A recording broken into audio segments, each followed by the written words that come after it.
Bonjour, je m'appelle Xavier Franqueur, je suis biogéographe et explorateur scientifique.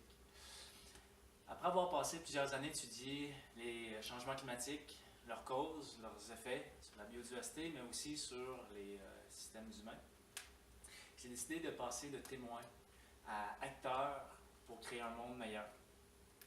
Donc, ça a pris la forme d'un projet de doctorat où j'ai voulu appliquer de manière concrète des solutions.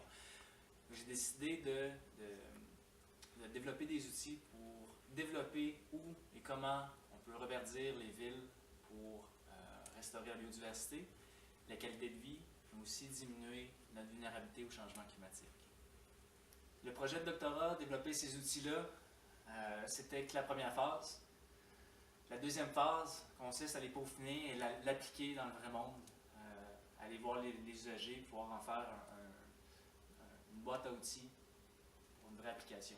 Donc c'est pour ça que j'applique sur la bourse, la Fondation David Suzuki, sur les changements climatiques et sur les villes.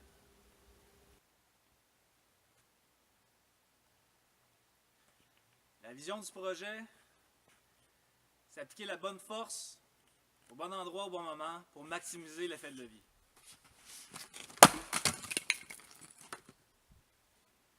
Comme ça, on peut utiliser nos ressources de manière efficace pour régler les problèmes et puis faire ça de manière très concrète avec les bons outils. Pour ce faire,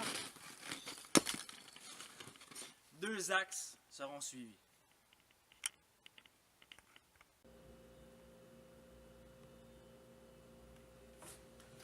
Le premier axe, c'est la cartographie, la géomatique. C'est savoir où on peut développer l'infrastructure naturelle. Donc, au projet de doctorat, j'ai pu trouver pour le Grand Montréal, pour la zone du CMM, tous les endroits où on pouvait développer l'infrastructure naturelle. Juste pour la ville de Montréal, à titre d'exemple, c'est plus de 6500 hectares de disponibles potentiellement. Bien sûr, on ne va pas développer toutes ces zones-là.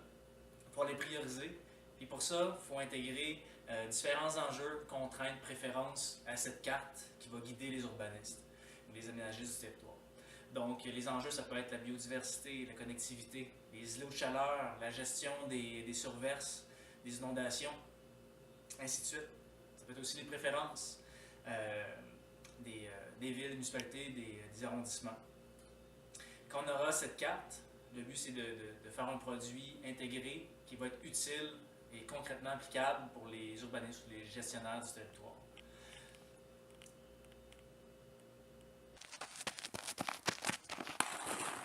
Ici! Ah, Xavier, fais la passe! Vous savez, développer l'infrastructure naturelle des villes, préparer au changement climatique, ça va se passer en équipe. C'est aussi un jeu de stratégie. Donc, pour ce faire, je ne vais pas utiliser seulement ce que j'ai développé, mais j'aimerais savoir comment planter, comment reverdir les villes. J'aimerais profiter de l'expérience, des connaissances d'une foule d'acteurs au niveau canadien.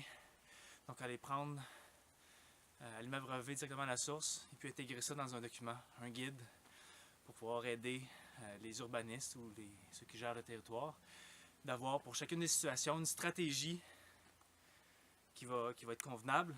Par exemple, on a le milieu résidentiel, on a le milieu public, on a des endroits où les eaux de chaleur sont l'enjeu, tandis que d'autres endroits, ça va être la connectivité écologique qui va être un enjeu. Donc pour chacune de ces situations-là, on puisse avoir une stratégie. Cette stratégie-là va représenter un travail d'équipe, puis va représenter ce que la science a développé jusqu'à maintenant et ceux qui ont déjà appliqué ces principes-là au niveau canadien. Comment inspirer? C'est de montrer aux gens qu'on peut vraiment concrètement faire des trucs dès aujourd'hui. Puis après ça, espérer que ça fasse des ricochets pour créer un monde meilleur.